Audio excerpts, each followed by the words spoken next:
Warga Makassar, Sulawesi Selatan menolak rapid test COVID-19 di perumahan mereka. Mereka sampai menghadang mobil petugas yang hendak masuk ke wilayahnya.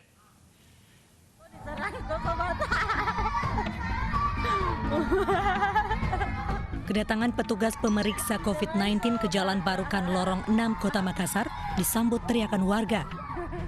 Tak hanya itu, mereka juga memblokade jalan agar mobil ambulans tidak bisa masuk.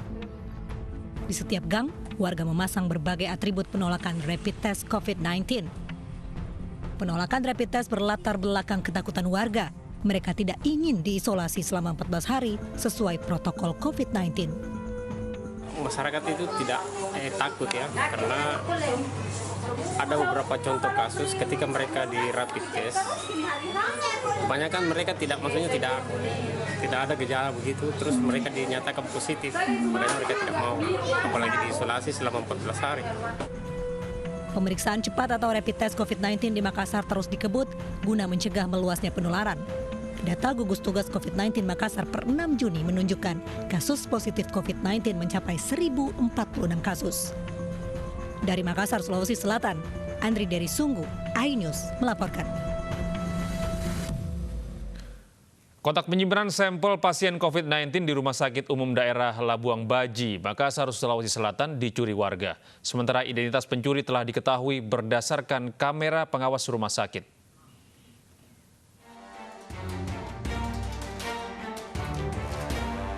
Pencurian terjadi saat ratusan warga hendak mengambil jenazah PDP Corona di Rumah Sakit Umum Daerah Labuan Baji, Makassar, Sulawesi Selatan.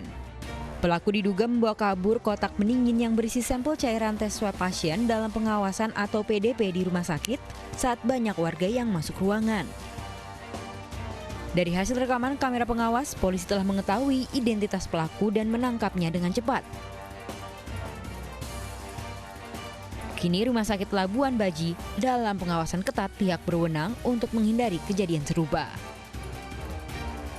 Dari Makassar, Sulawesi Selatan, Andi Sungguh, iNews melaporkan. Ketua Tim Gugus Tugas Penanganan COVID-19 dan Menteri Kesehatan mengunjungi Banjarbaru, Kalimantan Selatan dan Makassar, Sulawesi Selatan. Dua wilayah ini menjadi sorotan pemerintah karena tingginya angka penularan COVID-19. PBTKL Banjarbaru ini sebetulnya Ketua Gugus Tugas Penanganan COVID-19, Menteri Kesehatan dan Menteri Koordinator Pemberdayaan Manusia dan Kebudayaan mengunjungi Balai Besar Teknik Kesehatan dan Lingkungan Pengendalian Penyakit di Banjarbaru, Kalimantan Selatan. Menteri Kesehatan mengatakan Kalimantan Selatan menjadi perhatian karena tingginya kasus COVID-19. Pemerintah pusat juga memberi bantuan berupa 2 alat PCR uji swab, 4 ventilator, oksigen konsentrat, dan APD. Selain itu ada 9 paket plasma darah pasien yang sudah sembuh untuk menjadi vaksinasi pasien positif COVID-19 yang masih dirawat. Kami pada prinsipnya mensupervisi, mendorong, melengkapi apa yang sudah dilakukan Kalimantan Selatan ini. Kami lihat sudah sangat baik, tinggal kita dorong untuk menjadi lebih baik lagi. Kekurangannya apa, kami juga masih gampang mendukungnya, karena kami juga melihat kegotong royongan dari masyarakat Kalimantan Selatan ini sudah terlihat baik. Selain ke Kalimantan Selatan, rombongan gugus tugas dan Kementerian Kesehatan juga mengunjungi Makassar, Sulawesi Selatan. Menkes mengapresiasi penanganan COVID-19 di Sulawesi Selatan yang sesuai aturan. Pihaknya juga mendorong agar terjadinya penurunan angka kematian di wilayah ini. Tim Liputan iNews melaporkan. Pemirsa, puluhan masyarakat pendatang dari Jawa Tengah menjalani karantina di Gor Rawamangun, Jakarta Timur. Mereka terjaring razia PSBB di Terminal Pulau Gebang karena tidak memiliki surat izin keluar masuk atau SIKM.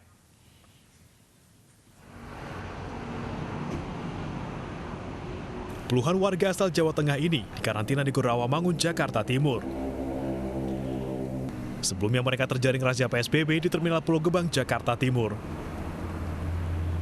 Mereka kedapatan tidak memiliki surat izin keluar masuk atau SIKM saat berusaha masuk wilayah ibu kota. Sebagian dari mereka mengaku nekat ke Jakarta karena menganggap aturan PSBB masa transisi telah ditiadakan termasuk terkait SIKM. Katanya surat-suratnya nggak komplit. Tapi sebelumnya Ibu tahu nggak sih kalau ada itu harus melengkapi surat-surat itu? Enggak lah, nggak ngerti, katanya udah aman. Udah aman. Akhirnya saya berangkat. Warga pendatang ini akan dikarantina selama 14 hari ke depan. Mereka baru diizinkan pulang jika pihak keluarga dapat menunjukkan SIKM kepada petugas. Dari Jakarta, Rian Rahman, iNews melaporkan. Ya pemirsa, sejumlah wilayah di Jakarta masih dalam pengawasan khusus karena masih tingginya kasus positif corona. Di antaranya di RW 12 Kelurahan Kebon Melati Tanah Abang, Jakarta dan RW 02 Kelurahan Cempaka Baru.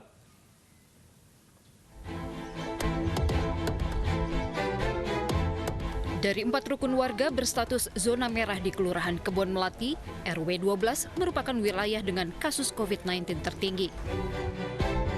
Lewat penerapan pembatasan sosial berskala lokal atau PSBL, akan ada sejumlah aturan yang harus dipatuhi warga. Mulai dari penutupan 13 akses keluar masuk secara bertahap, sosialisasi warga terkait PSBL serta protokol kesehatan, aturan SIKM dan penyemprotan disinfektan.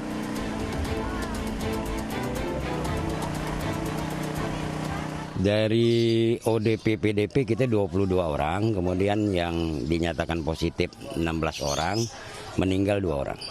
Meninggal 2 orang itu dari 16? Dari yang 16 itu. Tapi itu jumlahnya sekarang totalnya masih sama atau sudah ada perubahan? Sudah ada penurunan, sehingga yang sekarang ini yang dirawat tinggal 5 orang.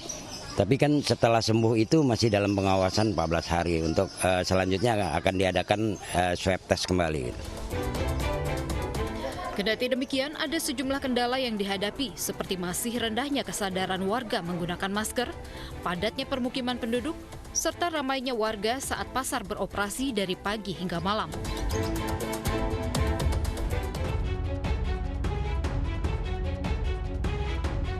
Selain di Kebon Melati, RW 2 Kelurahan Cempaka Baru juga masuk dalam zona merah karena memiliki 50% kasus positif.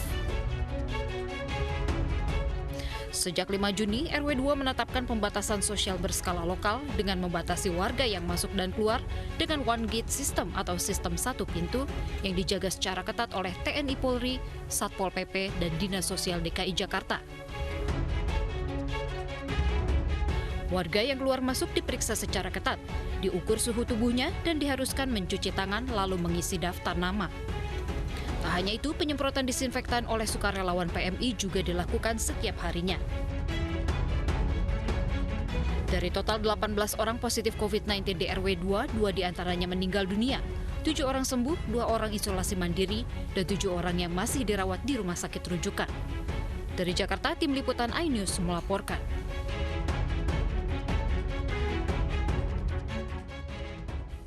Ratusan orang di Surabaya dinyatakan reaktif COVID-19 usai menjalani rapid test. Rapid test juga digelar di sebuah kecamatan di Cilacap, Jawa Tengah, usai 2 warganya positif corona.